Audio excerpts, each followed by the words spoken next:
ABM की शानदार प्रस्तुति।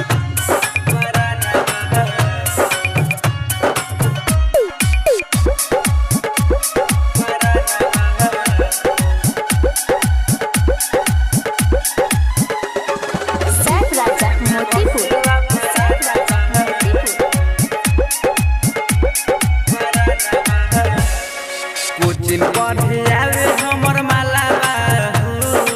ओकरे में बसला परनवा ओकरे में बसला परनवा कोचिन पढ़े आवे हमर मालावा ओकरे में बसला परनवा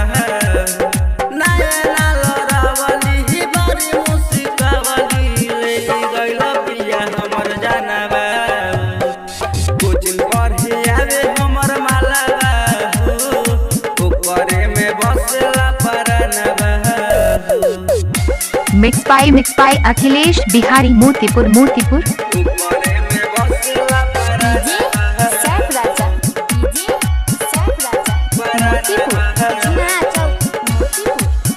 हमारे से नया नौली हल्ला राई संगही के कॉलेज में करेली पढ़ाई हमारे से नया नौली हल्ला राई संगही के कॉलेज में करेली पढ़ाई ले गइल बिया हमर जानवा हो ले गइल बिया हमर जानवा हो ओकरे में बसला परनवा कोचिन पढ़े आवे हमर मालावा हो ओकरे में बसला परनवा मिक्स बाय अखिलेश बिहारी मोतीपुर।